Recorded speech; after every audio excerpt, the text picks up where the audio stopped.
Minsan, ang dalawang puso ay nagkakabangga. Nakikita ka lang!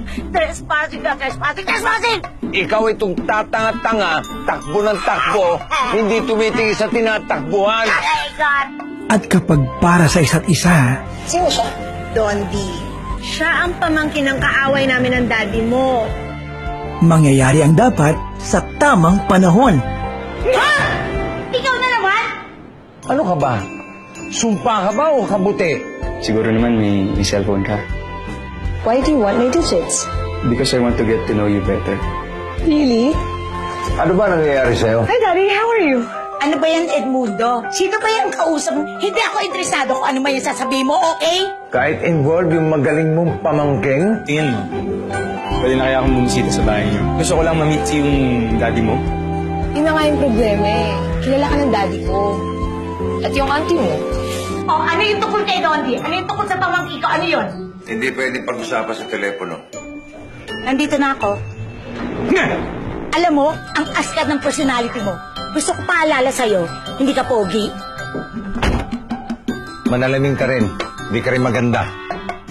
My baby love, hashtag King Pamor. Agree ka naman na ayaw mo magkatuluyan yung anak ko at yung pamangkin mo.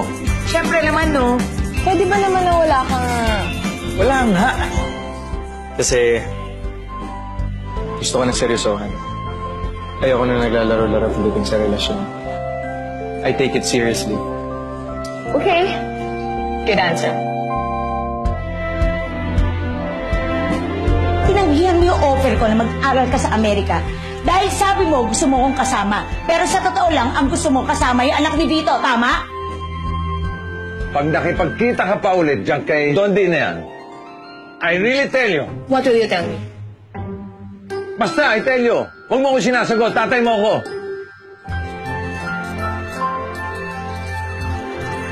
Dondi, hindi ako pinapansin. Hindi niya ako maintindihan. Sir, kasi hindi na dun siya maintindihan eh. Pamaskong handog ngayong Metro Manila Film Festival. Ang pinakaabangang tambalan sa tamang panahon. Vic Soto at Ay de las Alas. Alden Richards at Maine Mendoza. Ang buhay ay isang teleserye na walang katapusan. Lalong-lalo na sa mga kagaya natin na hindi kaganda. Anong pati ako dinadamay mo? Sa direksyon ni Jose Javier Reyes. My baby love, hashtag King Pamor.